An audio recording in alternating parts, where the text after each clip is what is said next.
talk to me about the race a little bit. Yeah, really happy with second. I mean, obviously I wish I could pull out the win, but Robbie has a good kick, and I'm sure it won't be the last time Robbie will close hard in 1,000 to win. But I mixed it up well, and the last 50 I just didn't quit and just kind of kept pushing and was able to pull out in second. So happy with that. It was a pretty tactical race, so I spent some time in lane 2, but I wanted to stay up near the front because the 1,000 kind of just sneaks up on you. All of a sudden, it's like time to kick. So I wanted to be close and just follow whoever was leading, and I had to fight hard to hold my position a couple times, but I was able to do it. And how does this fit into the bigger picture, you know, moving into your outdoor season? Yeah, indoors is really just like, you can only gain stuff indoors. If you run poorly, everyone forgets it, and outdoors is what matters. But if you do run well, then it's great, and it does mean something. So for me, this is actually my first U.S. final of any type, which is unfortunate, but hopefully one of many to come. Yeah. And so to come in second, and it was a good field. It wasn't, the mile field was probably a tiny bit stronger, but this was a good field, and it's a little bit off my event, so to mix it up, I'm happy. Awesome, nice to meet you. Thanks. Yeah, appreciate it. Kyle, were you surprised to find Andrews in the lead first lap or so? Kind of dictating the pace a little bit? Yeah, it's kind of interesting. I mean, I respect it. It's definitely the right move on Robbie's part to, you know, be on the pace.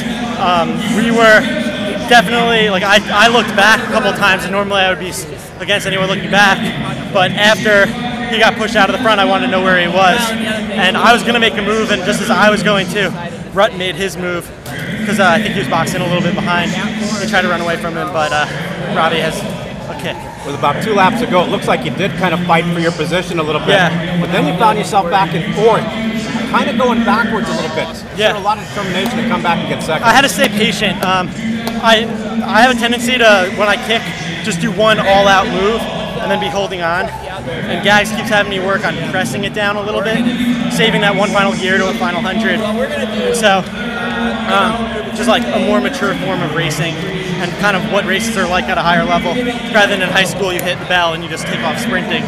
So, good practice, and I think I executed it well. Yeah. A couple of years out of Columbia now. You know, the first couple of years takes a little while to get used to being a pro. Yeah, for sure. You obviously coming on strong right now, Yeah. Book a 1-1. Talk about that transition a little bit. It's definitely nice having the New Jersey New York Track Club have such like a college-like atmosphere. We all live together. We all live in the same town. We hang out every day after practice. We're always getting like brunch after each run. It's very, very much a college team. We have plenty of guys, plenty of girls, a lot of different ability levels, and it's fun. And Gags, I mean, makes it.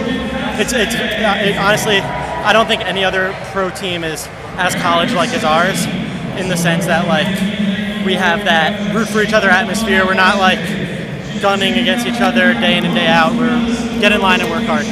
HEP's going on in Boston over at Harvard. Yeah. You draw any inspiration from the Lions? Yeah, I saw Columbia took the 800,000 and mile, which is quite a feat when you consider three different guys did. Napolitano won the mile. What did he do? What's that? Did he break 4? No, not today, not at HEP's. But I mean, it's awesome to see the program continue to do well. I know Liam and I are constantly checking in and really proud we see him all the time. The major takeaway, runner-up today, USA indoors. What are you going to take out of this? Baby steps. Keep clawing my way up to the front of races, and hopefully next summer I'm ready to be top 3 and make it to the U.S. team. So yeah, just little by little, keep closing the gap. Kyle, you trained with Robbie for for a year. Knowing that he has this great kick, what's the best defense against that? The best defense was probably what Brett tried to do, and push from a little further out. But honestly, like, that would work great if Robbie was sitting in last like he normally does. But Robbie being right in the front, you honestly just have to. Yeah, he was like 3rd or 4th. Yeah, I mean, you just have to close a little harder. You know, he seems to. He does a horseshoe kick, and once he hits his top gear, he holds it. Whereas a lot of guys maybe would have a chance to last 50. And that would be like your only hope if his kick is on. Otherwise, you hope it's a 2:17 race. No, we love Robbie. Yeah, we see him all the time. He lives in Jersey still, and he's one of my best friends. So. Did you guys work out a lot together? Last year? In the group, yeah. Not as much as you'd probably think. I train a lot more like a 5K guy, and he would probably train a little bit more like an 800, true 1500 runner.